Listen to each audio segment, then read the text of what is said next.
su caso. Muy bien. 22.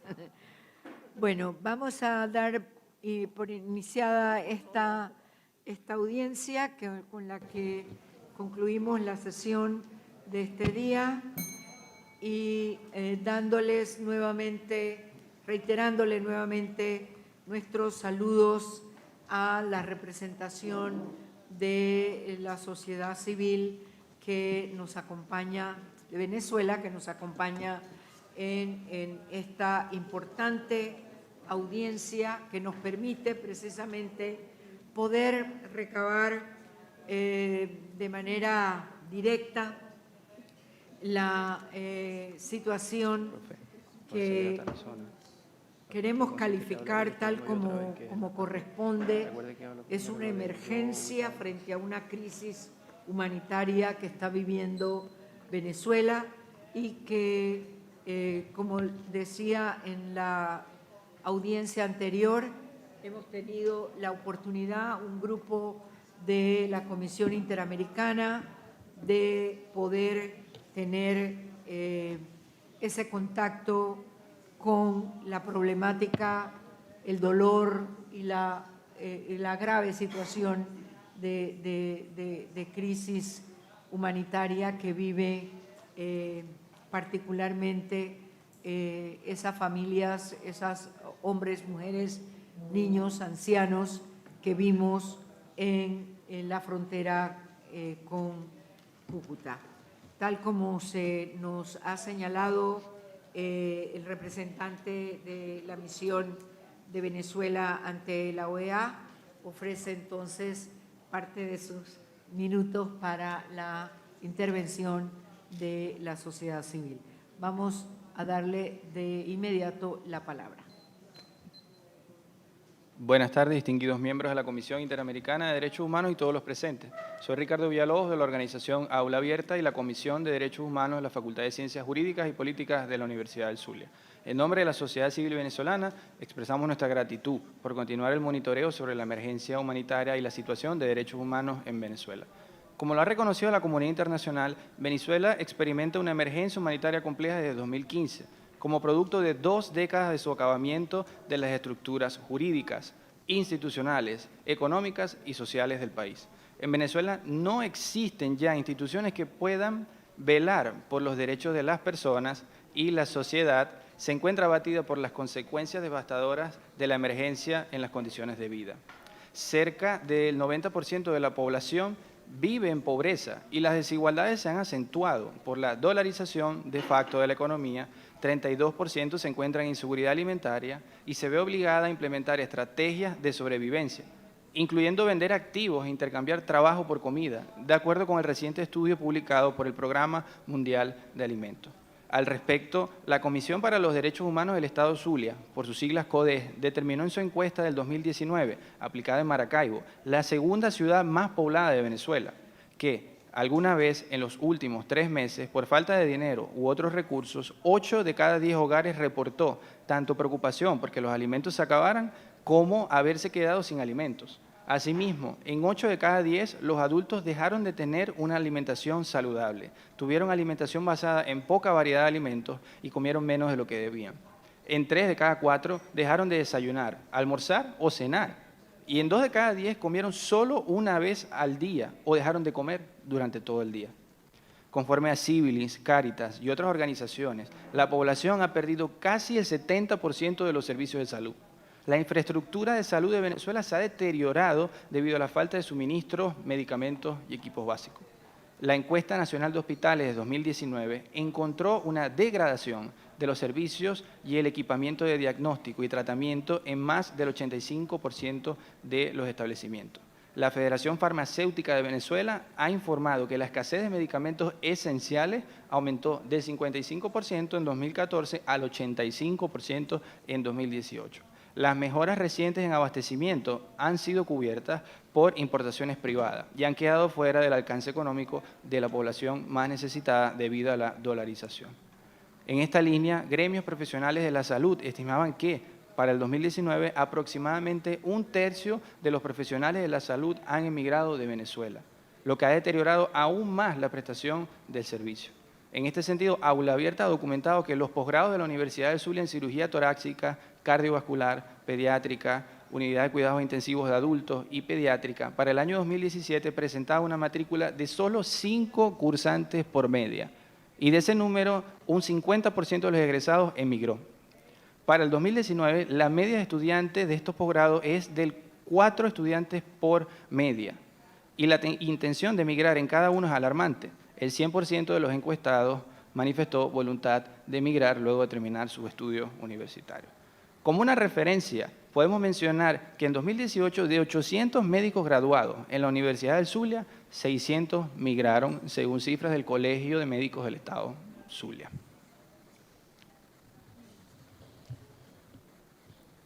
Maida Jochevar, Observatorio de Derechos Humanos de la Universidad de los Andes, y Epiqueya, Observatorio Universitario de Derechos Humanos.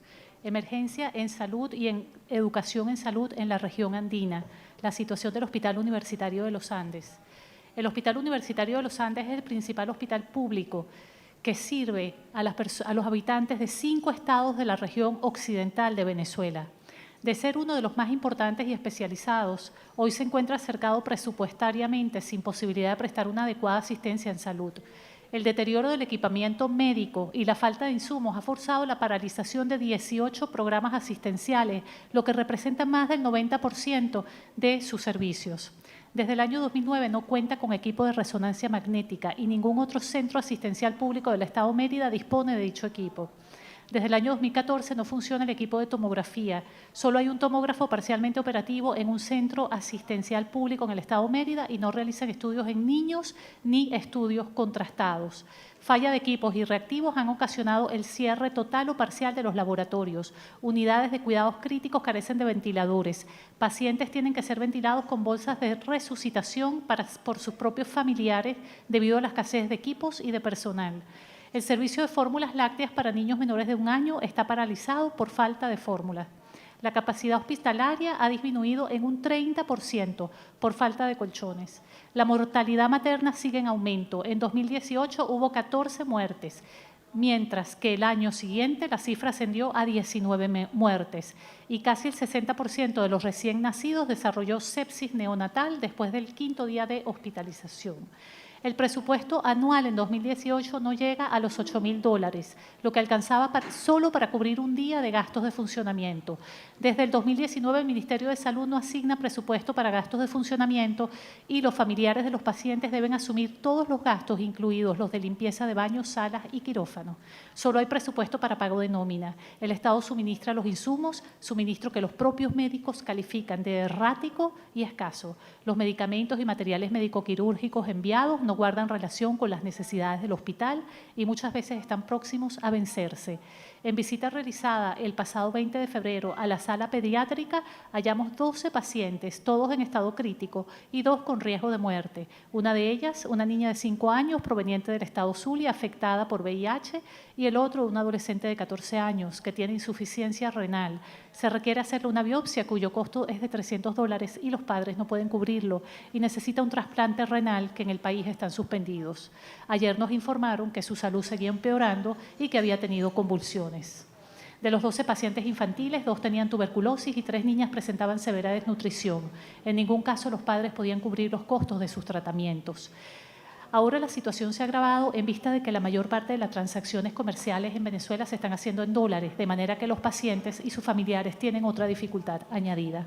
La migración forzada de personal de salud asciende a un 40%. Hay turnos hospitalarios en donde a veces no hay ni siquiera un personal de enfermería.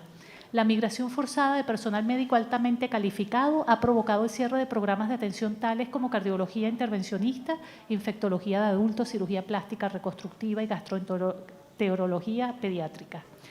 Hace tan solo 2 días, la directora del hospital anunció la suspensión de la totalidad de las cirugías electivas debido a que el aire acondicionado del quirófano general se había averiado.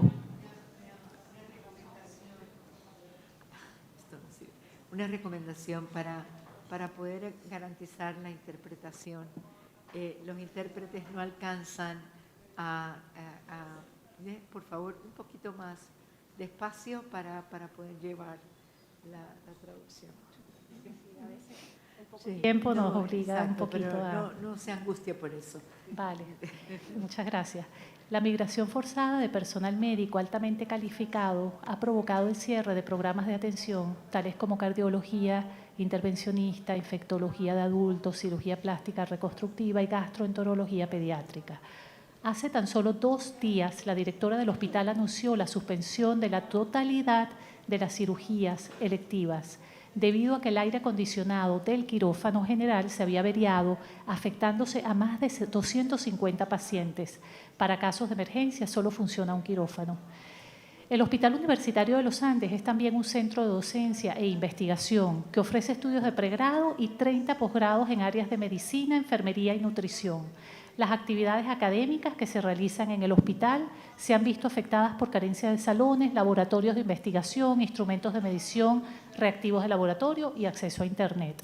En el hospital, los posgrados de especialización que se dictan en distintas disciplinas clínicas y las deficiencias asistenciales también han afectado la formación de los médicos residentes.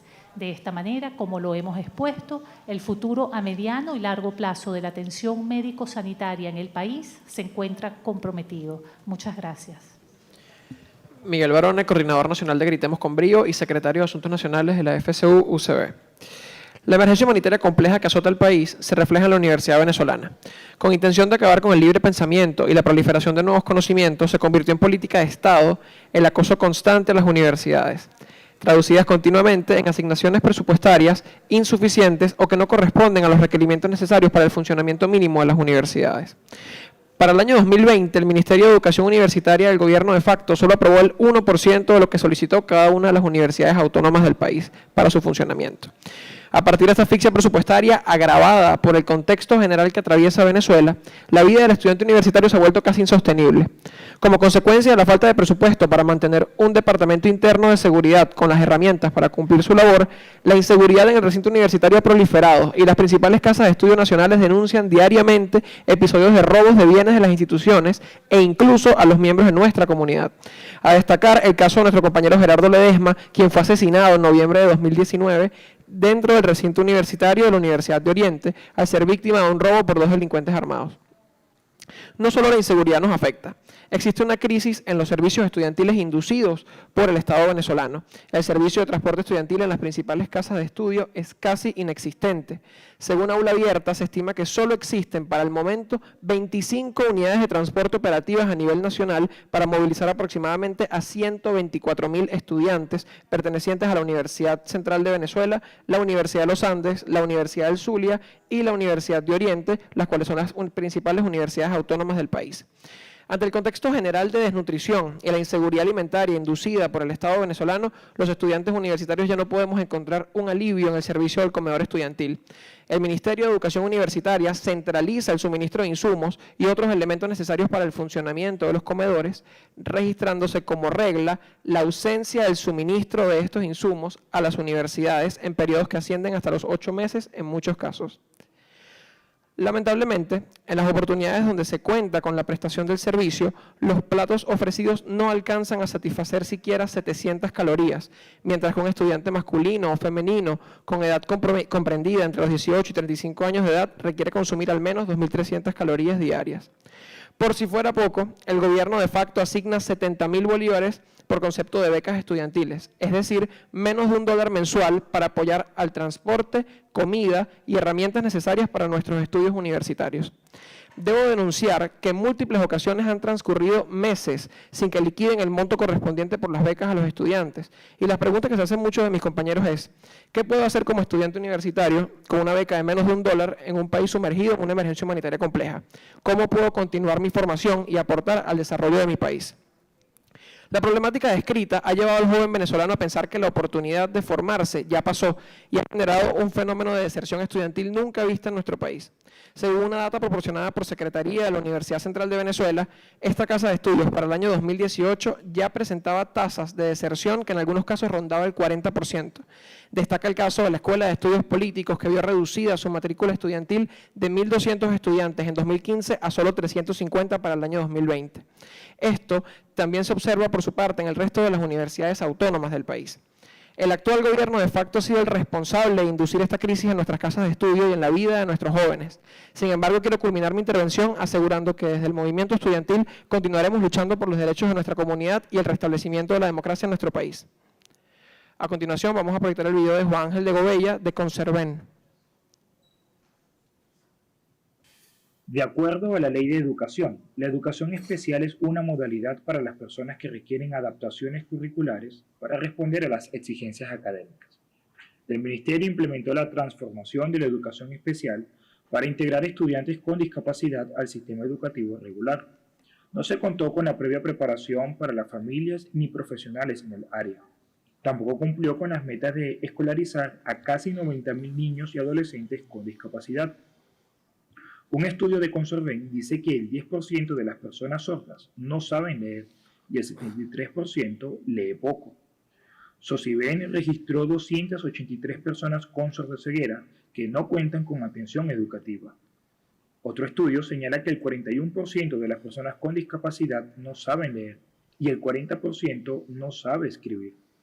El 45% no está inscrito en instituciones educativas y otros tienen problemas para movilizarse por falta de transporte. Conserven verificó que el 90% de las escuelas visitadas no tienen materiales accesibles en código braille. Sobre la educación universitaria se desconocen cifras oficiales. En materia de accesibilidad, presentan barreras arquitectónicas, comunicacionales y tecnológicas, y son escasos los intérpretes de lengua de señas. Javier Tarazona, Fundarredes. La emergencia humanitaria compleja ha obligado a que familias tengan que trasladar a sus hijos a estudiar en la frontera colombiana, específicamente en la ciudad de Cúcuta. Y niños venezolanos se exponen a los enfrentamientos de grupos armados para asistir a clase en Colombia. 9.000 estudiantes de primaria y básica aún viven en Venezuela, pero están recibiendo clases en esta ciudad fronteriza del norte de Santander. Solicitamos para estos niños protección, ya que diariamente son vulnerados frente a los enfrentamientos de grupos armados que se disputan el control del territorio. La emergencia humanitaria trajo como consecuencia en 2019 que más de 130.000 niños venezolanos se han visto en la necesidad de mudarse a las poblaciones fronterizas de Colombia en busca de una educación de calidad que no consiguen en Venezuela, en la búsqueda de lo más básico, al menos comer. Asimismo, hemos evidenciado el desplazamiento interno de miles de venezolanos que han llegado a los estados fronterizos para hacer vida pendular entre Colombia y Venezuela, generando contextos de hostilidad, violencia, marginalidad y explotación por grupos que se disputan el control del territorio y actividades ilegales. A esto se le suman las condiciones precarias que tienen estos estados fronterizos y a los que padecen ciudadanos del Zulia, Táchira, Apure, Bolívar y Amazonas, quienes duran hasta 48 horas sin luz, sin acceso a energía eléctrica. Por cierto, a esta hora, en este momento, hay un apagón en el centro occidente del país. Semanas sin acceso al agua potable, total bloqueo de la conectividad al internet, así como la imposibilidad de tener comunicaciones telefónicas, lo que agrava la prestación de servicios de emergencia en salud, en centros hospitalarios, tratamiento de pacientes crónicos y la garantía de derechos a grupos vulnerables. Fundarredes cuantificó a través de la curva de la violencia en entidades fronterizas de Falcón, Zulia, Táchira, Apure, Bolívar y Amazonas, la criminalidad en homicidios, desapariciones y enfrentamientos entre grupos armados irregulares de origen colombiano, siendo este un territorio opresivo y violento, en permanente tensión, predominando el uso de armas de fuego, en un país donde desde el 2013 está restringido el porte de armas con la ley para el desarme y el control de armas y municiones, la cual limita la venta de armas de fuego y municiones a ciudadanos particulares. Sin embargo, hoy denunciamos cómo se han extraído de los batallones militares más de 228.294 armas que aparecen en condición de solicitadas, pero que están en la calle. Y nadie da respuesta de ello. Por el contrario, se publicita la formación y entrega de armas a milicianos, a civiles. La cifra total de homicidios en estos estados fronterizos en 2019 fue de 1.850 personas asesinadas. Se registraron 692 enfrentamientos armados en estos 6 estados fronterizos. La emergencia humanitaria compleja ha generado que los venezolanos migren forzadamente, buscan lo más básico, comer. Y esto ha permitido que Fundarredes documente la desaparición de 91 casos de personas que en las costas venezolanas hoy no se encuentran, destacando un mismo patrón al involucrarse funcionarios de los cuerpos de seguridad y Fuerzas Armadas en estos procedimientos de desapariciones. Hasta la presente, el Estado tiene una conducta omisiva. Grupos armados irregulares imponen la dinámica del crimen en las trochas fronterizas. Fundarredes registró más de 50 homicidios en lo que respecta a los venezolanos que han desaparecido y luego sido asesinados en estas trochas durante el 2019. Familiares y organizaciones les han exigido al Estado colombiano y al venezolano que activen un canal humanitario para levantar los cadáveres, porque tiran los cuerpos y ni siquiera los levantan. Los dejan allí abandonados en estos espacios limítrofes. Al norte del estado Zulia hay más de 180 trochas conocidas allí. El único paso fronterizo formal es Paraguachón. Mientras que la actividad ilegal se moviliza a través de las trochas, en Táchira la dinámica de los pasos ilegales es mortal, apareciendo incluso cuerpos desmembrados, decapitados e incinerados por la cotidianidad. Las fronteras fluviales de Venezuela son autopistas de ilegalidad con Colombia y Brasil. La ilegalidad propia de estas zonas de la frontera utilizan estas vías para el transporte de mercancías, de personas, drogas y minerales preciosos que explotan estos grupos armados irregulares como el ELN y la FARC en el arco minero.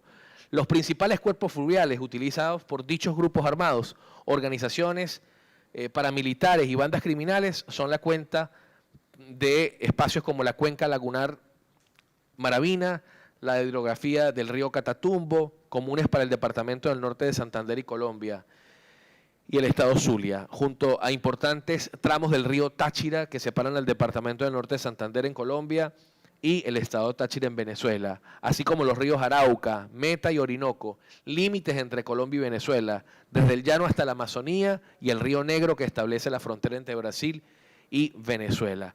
Colectivos armados trasladaron su violencia a las poblaciones venezolanas en frontera con Colombia. El Tren de Aragua.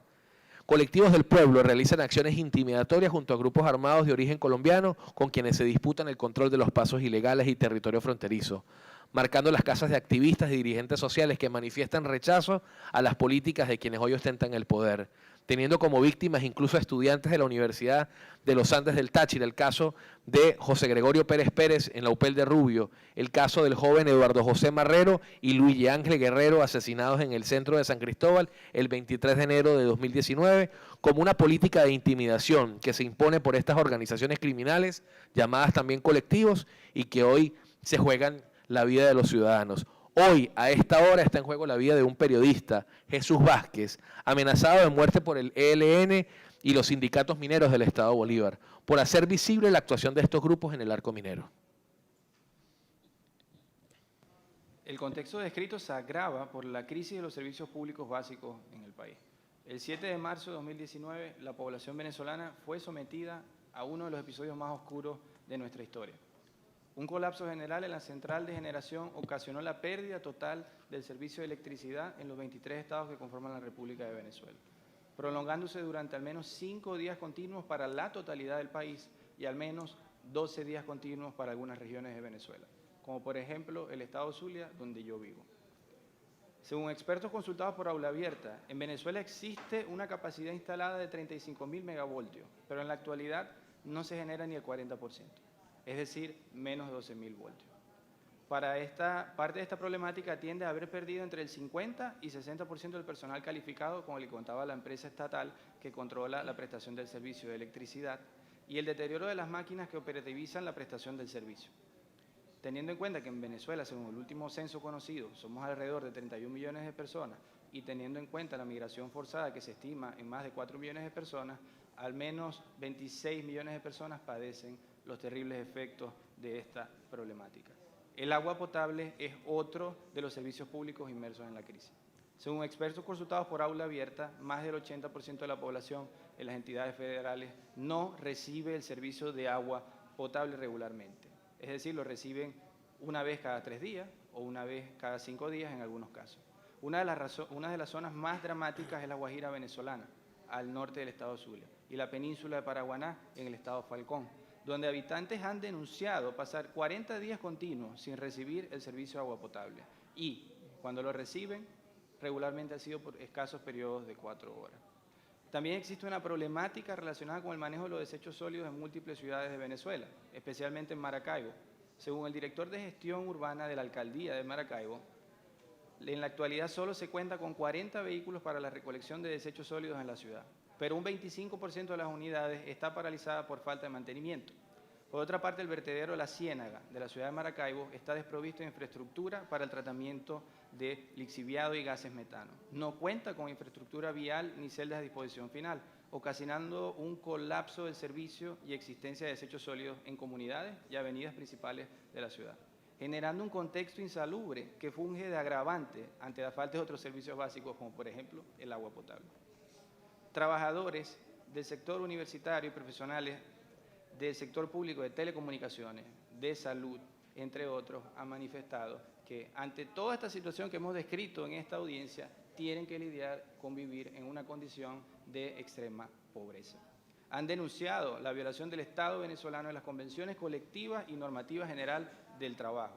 En este sentido, han denunciado la imposición constante por parte del Ministerio del Poder Popular del Trabajo de unas tablas salariales que han llevado al profesional mejor calificado a devengar el equivalente a $9 americanos, induciéndolos a la condición, como dije anteriormente, de extrema pobreza. De igual forma, los distintos representantes gremiales y profesionales han denunciado prácticas de criminalización de la protesta, así como prácticas de discriminación en su contra al momento de celebrarse las negociaciones colectivas. Así, la Federación de Asociaciones de Profesores Universitarios de Venezuela ha denunciado su exclusión de la discusión de la primera, segunda y tercera convención colectiva del sector universitario por parte del Ministerio del Trabajo por motivo de sus opiniones críticas contra el gobierno de facto. Una de las consecuencias más visibles y que se relacionan con algunas de las preguntas que nos hicieron en la audiencia anterior es el tema de la seguridad social. El Estado ha centralizado los recursos que por derecho le corresponden a las universidades y sus asociados profesores en lo que respecta a la seguridad social a través del sistema SISMEU. Como ejemplo, les puedo mencionar que un profesor universitario a día de hoy solo cuenta con una póliza de $2 por concepto de atenciones de urgencia al año. Y en la mayoría de los casos que han tratado de hacer uso de esos montos irrisorios han sido rechazados por los establecimientos de salud debido a que el Estado no honra sus compromisos de carácter pecuniario. Por esta razón, queremos entonces pedir respetuosamente a la Comisión Interamericana exija al Estado que acepte el acceso al país del Programa Mundial de Alimentos, el cual estaría en capacidad de prestar una asistencia significativa para reducir la inseguridad alimentaria de los 9 millones de personas en esta severa situación de sobrevivencia que acaba de estimar en un estudio publicado recientemente. De igual forma, exigir al Estado cumplir cabalmente su obligación de garantizar plena libertad de acción, efectivo acceso geográfico y protección eficaz de todos defensores y trabajadores humanitarios que realizan una labor de apoyo, acompañamiento, asistencia y defensa de los derechos de las personas y comunidades afectadas por la emergencia. Y finalmente, exigir al Estado venezolano proceda a consignar el depósito para ratificar finalmente el protocolo de San Salvador, toda vez que ya es una ley interna del Estado venezolano y no existe ningún tipo de escollo que lo evite. Muchas gracias.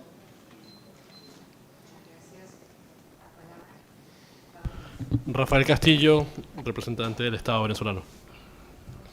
La Misión Permanente de la República Bolivariana de Venezuela ante la Organización de Estados Americanos se complace nuevamente en ratificar que ha quedado sin efecto la supuesta denuncia de la Carta de la Organización de Estados Americanos realizada por el régimen de facto de Nicolás Maduro. En consecuencia, la Misión Permanente reitera el compromiso del presidente encargado Juan Gerardo Guaidó Márquez y en consecuencia del Estado venezolano de que se garantice y cumpla las obligaciones internacionales derivadas de la Carta de la Organización, y muy especialmente los compromisos relativos al respeto y garantía de los derechos humanos y su protección internacional por esta Comisión.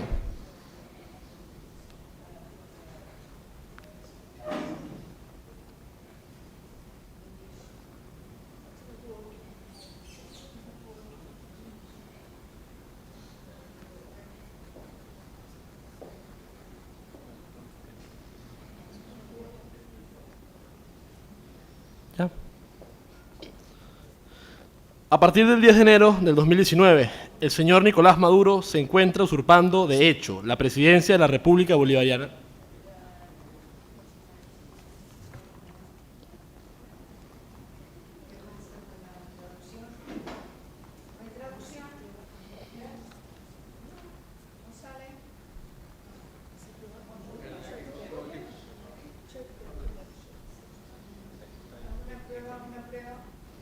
Uno, dos, tres, probando. Aló, sí. Commissioner, can you... Ahora sí. So the commissioner can hear from the beginning. I'll start again. La misión permanente de la República Bolivariana de Venezuela ante la Organización de Estados Americanos se complace en nuevamente ratificar que ha quedado sin efecto la supuesta denuncia de la Carta de la Organización de Estados Americanos realizada por el régimen de facto de Nicolás Maduro. En consecuencia, la misión permanente reitera el compromiso del presidente encargado Juan Gerardo Guaidó Márquez y, en consecuencia, del Estado venezolano de que se garanticen y cumplan las obligaciones interamericanas derivadas de la Carta de la Organización de Estados Americanos, y muy especialmente los compromisos relativos al respeto y garantía de los derechos humanos internacional por esta comisión. A partir del 10 de enero del 2019, el señor Nicolás Maduro se encuentra usurpando de hecho la presidencia de la República Bolivariana de Venezuela, habiéndose instalado un régimen de facto en el país. Los ciudadanos venezolanos estamos impulsando acciones que permitan el restablecimiento de un orden constitucional democrático. La revisión de la tragedia y emergencia humanitaria compleja, el rescate de la soberanía a través de elecciones libres, la separación de poderes y la independencia del Poder Judicial, así como el restablecimiento de las garantías constitucionales y muy particularmente el respeto a la garantía de los derechos humanos. Incluso mientras se concreta el cese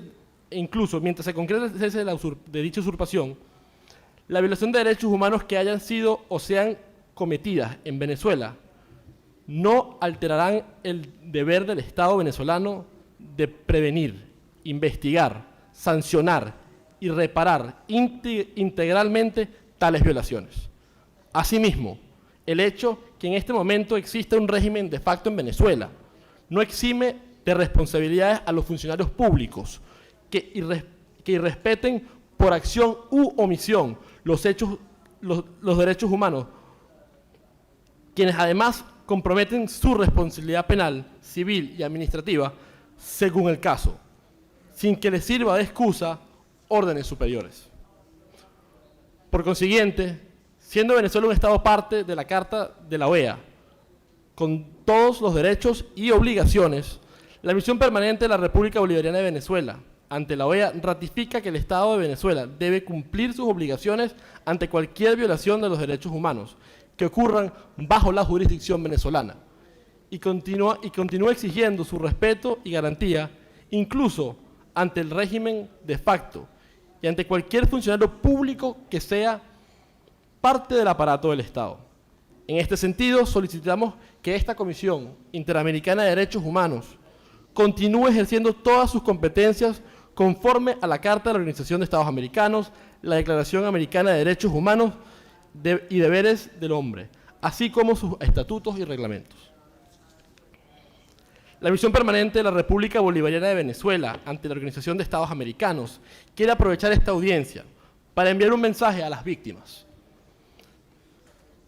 de violaciones de derechos humanos, a las organizaciones de derechos humanos y en general a todas las personas bajo la jurisdicción del Estado venezolano. En el marco de las 175 periodos de sesiones de esta comisión, se están celebrando 2 audiencias ante la crítica situación del Estado de Derecho, de los derechos humanos en Venezuela.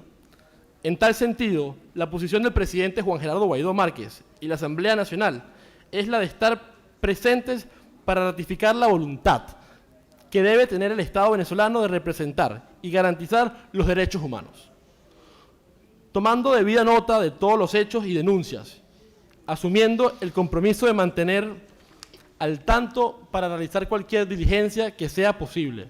Asimismo, nuestra presencia el día de hoy ratifica la voluntad del presidente encargado y de la Asamblea Nacional de Venezuela de asegurar que el Estado, una vez cese la usurpación, cumplirá fielmente con sus obligaciones de respetar, proteger y garantizar los derechos humanos.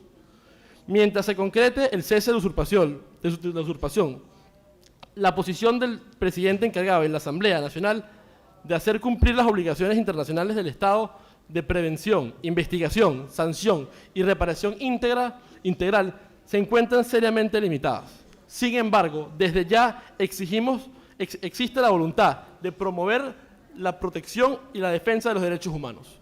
Para ello, hay entera disposición a contribuir a documentar las violaciones de derechos humanos, como se vio con la invitación que se le extendió a la Comisión el año pasado y la realización de la visita en loco este año.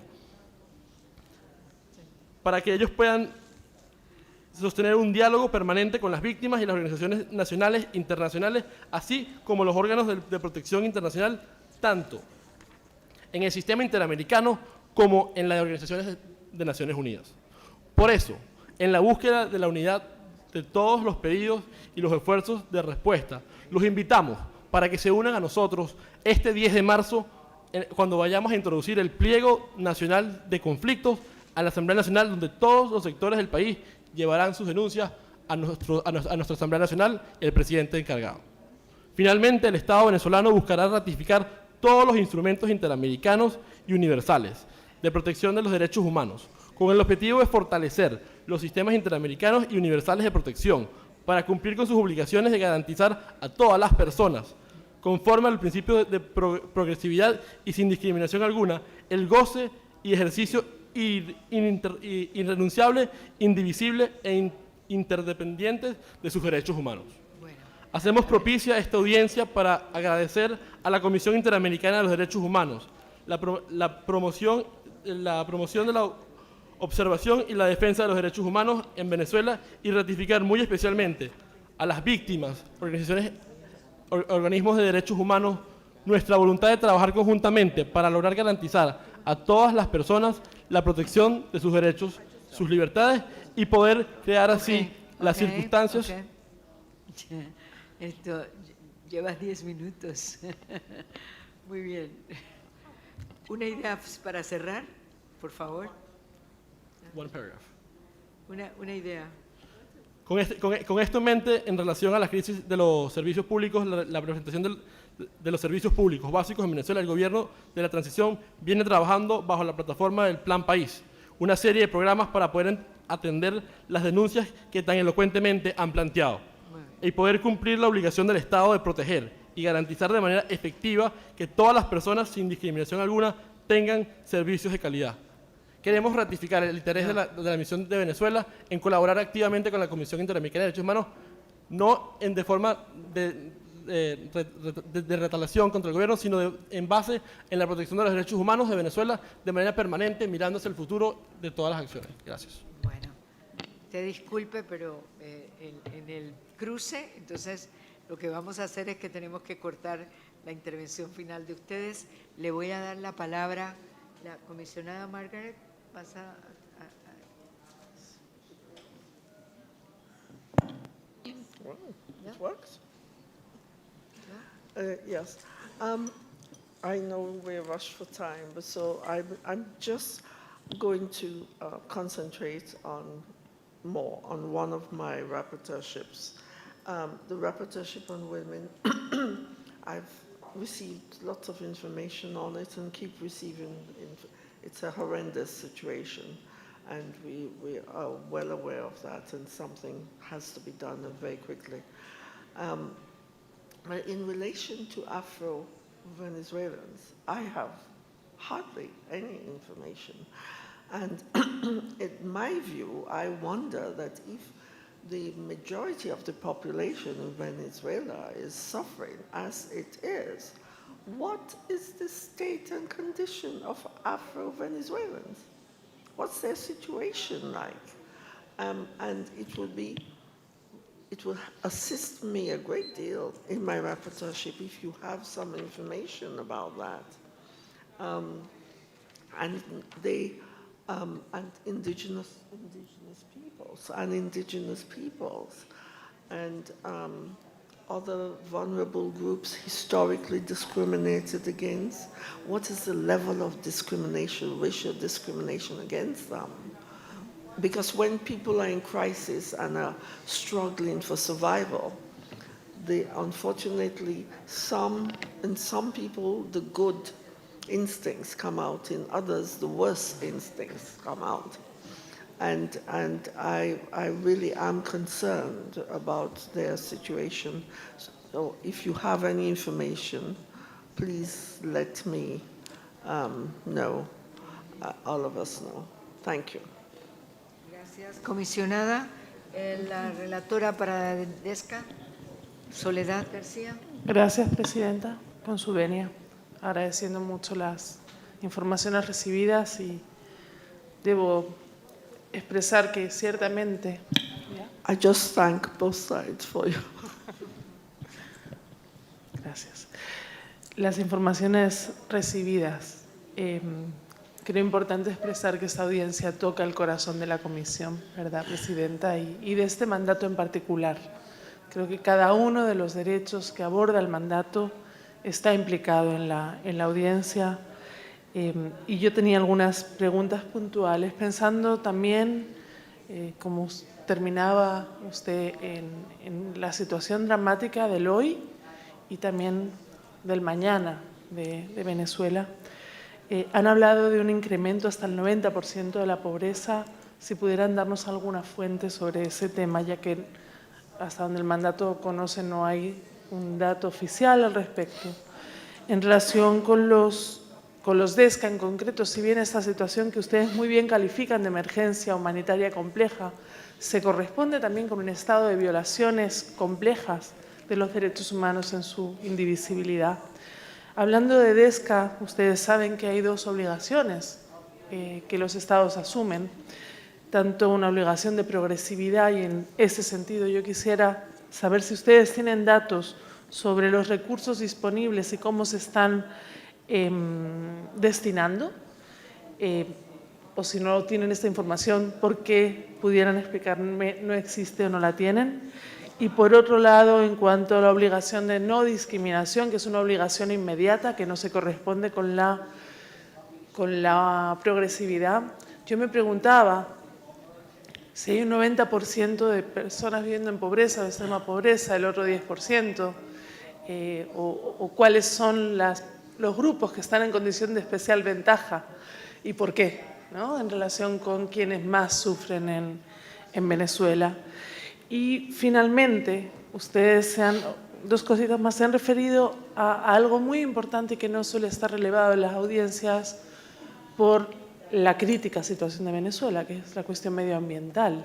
Toda esa información, tenemos una preocupación desde hace mucho tiempo, en particular sobre el arco minero venezolano, será muy bienvenida. Y una muy concreta, o dos, una sobre la situación de los CLAPS, a los cuales nos han referido, siguen existiendo, y cuál es su situación.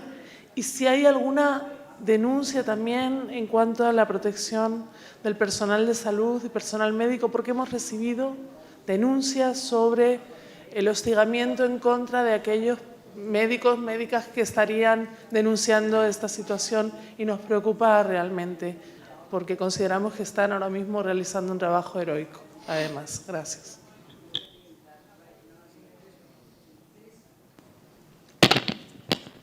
Mi micrófono.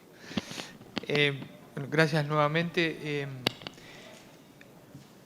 A ver, yo quería preguntar lo siguiente. Creo que, digamos, si bien obviamente la situación humanitaria es delicada y grave, en los últimos, yo creo que 6 meses se han dado una serie de cambios en Venezuela. Y creo que es un tema tan delicado que tenemos que ser muy rigurosos en cuanto a como en todos los temas de derechos humanos, pero en este en particular en cuanto a la información. Entonces, hemos recibido informaciones tal vez, digamos, no diría contradictorias, pero sí que, por ejemplo, la dolarización, las remesas que se envían del exterior, la circulación que nosotros mismos vimos en Cúcuta, donde la gente compra, adquiere. Entonces, la pregunta es, nosotros hace 6 meses atrás tal vez veíamos una situación que venía en picada. en cuanto a esta situación. Hoy, ustedes, ¿qué información tienen de estos últimos impactos de cambios económicos que se dieron en efecto? Ustedes por ahí lo nombraron. Digo, si el régimen tal vez a través de estas vías indirectas estabilizó de alguna manera la situación, o la situación es igualmente cada día más crítica. Esa es una cuestión. Y la segunda es lo que tiene que ver en relación con la corrupción de los usos de los fondos para alimentación. Hemos tenido acceso a una serie de investigaciones periodísticas, justamente periodistas venezolanos, que hablan de que quienes se encargan de la distribución, militares, etcétera, y empresarios podrían estar captando parte de estos fondos estatales para entonces, si tienen dimensionado también ese segundo aspecto. Referencia, más que pregunta, es el comentario de lo vivido en la frontera y el tema de salud. La información que recibimos, tuvimos una posibilidad de conferencia, de videoconferencia con personas en un hospital directamente, en el de Los Ríos, lo que nosotros recibimos fueron testimonios de, por ejemplo, fueron dos adolescentes niñas, 14 y 16 años, en una situación realmente crítica. El mensaje era: yo no sé si mañana muero, así tan duro, no sé si voy a aguantar mañana la situación por la que estoy atravesando. Mi pregunta es, las organizaciones de sociedad civil, todo el conjunto del trabajo que ustedes hacen, ¿tienen registrado estos casos de cuánta gente, cuántos niños y cuántas niñas están en espera de un trasplante de médula ósea, están en una espera de un tratamiento del reactivo? ¿Ustedes tienen esa información? Porque me gustaría tenerla. Así le pedíamos en la conferencia que nos remitieran, por favor, esa información, pero una de las enfermeras que estaba en la reunión precisamente nos decía: cualquier acción que tomamos para buscar una respuesta, inmediatamente tenemos un problema de hostigamiento y de peligro de nuestras propias vidas. Por eso, esa complejidad de la crisis humanitaria, yo creo que, no sé, el Programa Mundial de Alimentos, la Cruz Roja, porque si hay 15 personas que están esperando una operación de médula ósea, lo que algunas madres nos decían: yo no sé si mi hijo muere en una semana o en 2 semanas, no sé, y así está viviendo esta gente, ¿no? Entonces, ¿cómo la organización de sociedad civil de Venezuela está, se requiere mucha creatividad buscando estas formas de comunicación con las organizaciones mundiales de salud, ¿no? Porque es crítica, es una situación de muerte, ¿no? Estamos hablando de las personas que están esperando morir porque no tienen una respuesta. Entonces, yo le voy a dar 5 minutos a ustedes y a usted le voy a dar 3, ¿bien? Para el cierre. Ok, muchas gracias. Voy a tratar de responder la mayor cantidad de preguntas en el menor tiempo posible.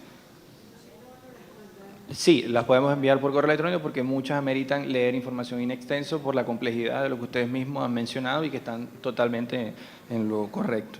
En relación al personal médico, siguen siendo víctimas de hostigamiento, siguen siendo víctimas de amenazas por parte de cuerpos de seguridad del Estado que, por alguna razón, han sido designados para custodiar los centros hospitalarios, para resguardar supuestamente la seguridad de las personas que son atendidas allí, pero también del personal médico, y hemos recibido denuncias directamente a Aula Abierta a través de un programa de formación que realizamos con los distintos gremios del Estado Zulia, donde el sector salud, voy a ser genérico por cuestiones de seguridad, manifestó que en una oportunidad un funcionario del SEBIN se acercó a uno de los médicos y les dijo que si esa paciente fallecía allí, ellos iban a ser los responsables y les iban a sembrar evidencia y los iban a torturar, describiendo la forma en cómo los iban a torturar concretamente. Esta información evidentemente la puedo enviar in extenso vía correo electrónico, pero da cuenta de que la criminalización de la labor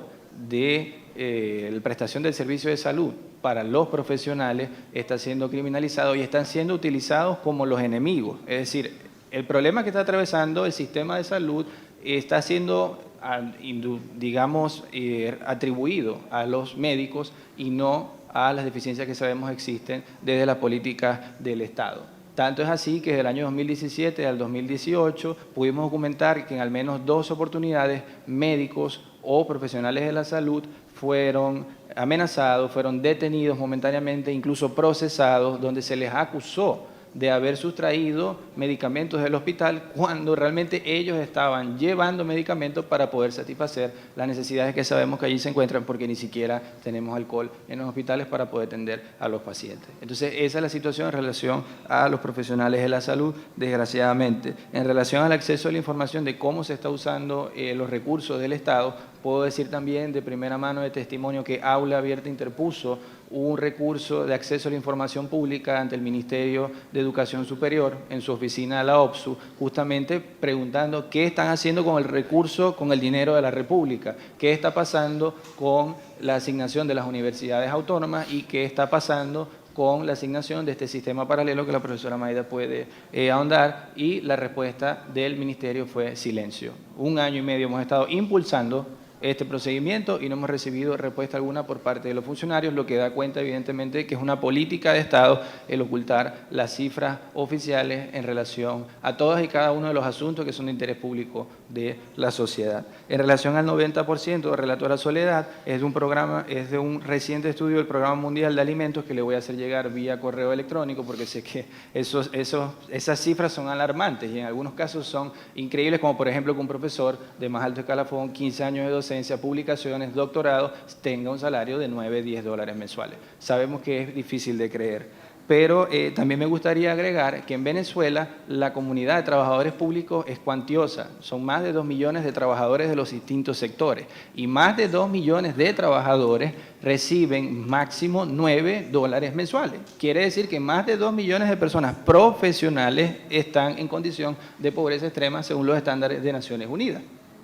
Esa es la situación que tenemos en concreto en relación a eso. En relación a la dolarización, tengo aquí un dato que puede ser importante de la encuesta que la Comisión de Derechos Humanos del Estado Zulia realizó en Maracaibo, la segunda ciudad con más población en Venezuela, justamente preguntando de cómo era su vida a partir del recibimiento de las remesas, ¿no? La remesa de los familiares. Y este es el dato. El ingreso de la familia es insuficiente para comprar alimentos. 5 de cada 10 hogares declaró ingresos de 200.000 bolívares o menos. Eso es un equivalente a $13.03 para la fecha de la encuesta. Y gastos para alimentarse entre 200 y 500.000, es decir, entre $13 a 32.56. Es decir, siempre está en déficit y muchas de estas familias manifestaron haber recibido apoyo del exterior por parte de las remesas de los familiares. Entonces también le haremos llegar la información que ustedes podrán discriminar y tomar lo que más les parezca importante. Le doy la palabra a la profesora Mayda.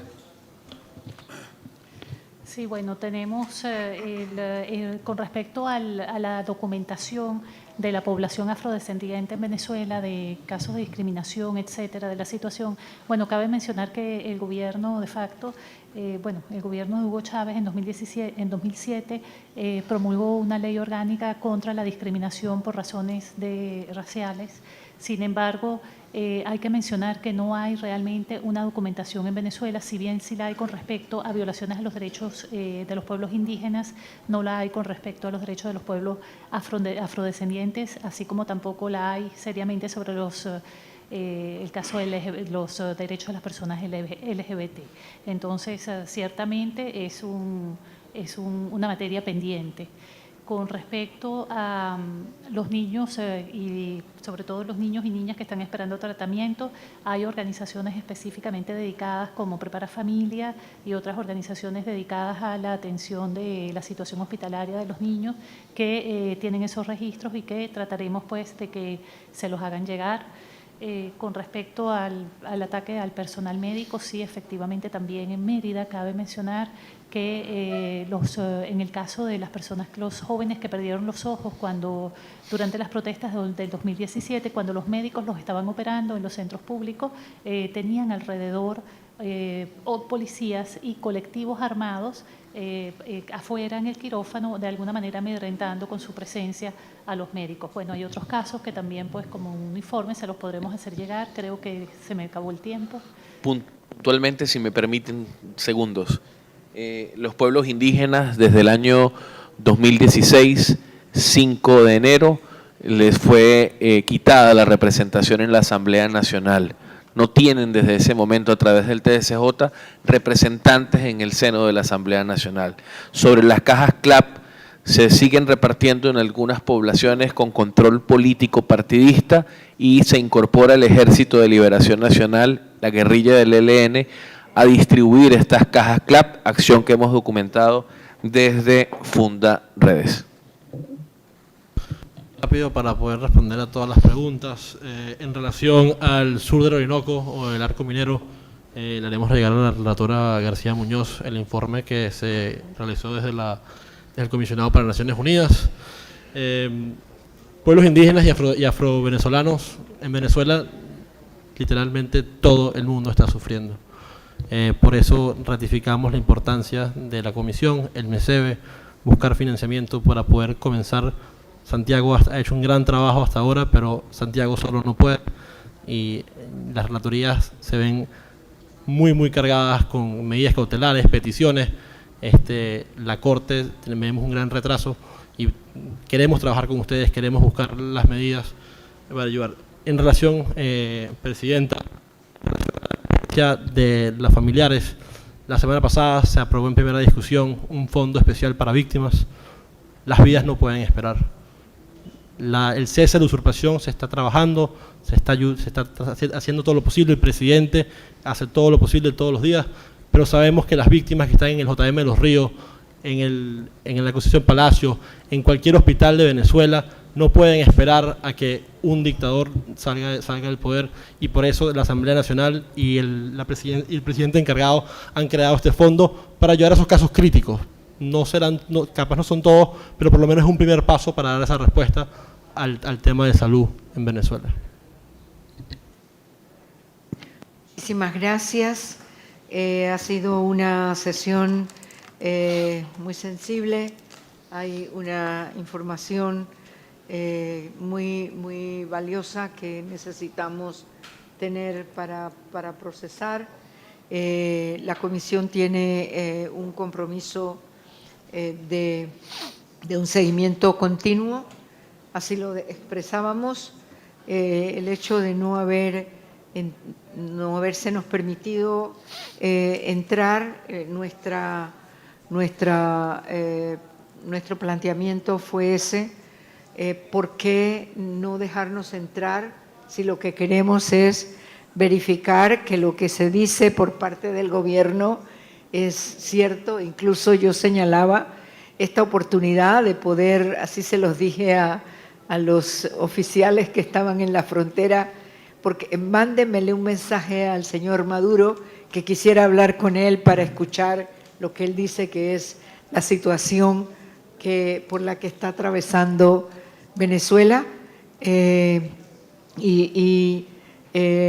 todos los ciudadanos de todo el continente, en este caso todos los ciudadanos y ciudadanas venezolanos y venezolanas tienen el derecho a que sus derechos humanos sean protegidos y el organismo nuestro, como organismo internacional de derechos humanos, tiene la responsabilidad de buscar todos los mecanismos que fueran necesarios para poder cumplir con el mandato que nos corresponde. El mensaje también a todas las víctimas, a todos los familiares de las víctimas, a todo el pueblo venezolano, que Venezuela no está sola. Nosotros estamos comprometidos y utilizaremos todos los recursos a nuestro alcance para coadyuvar en esta lucha por la paz, la democracia, por la superación de la crisis. Muchísimas gracias y antes de terminar, sí creo que es importante hacer este recordatorio. Lo hice en la audiencia anterior.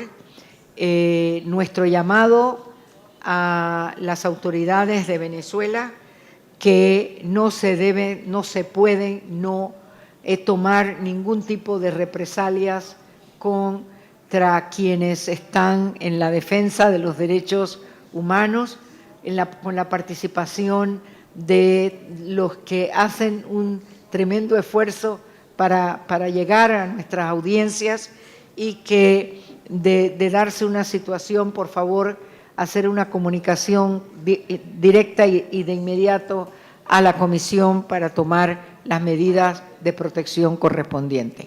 Muchísimas gracias y damos por terminada esta audiencia.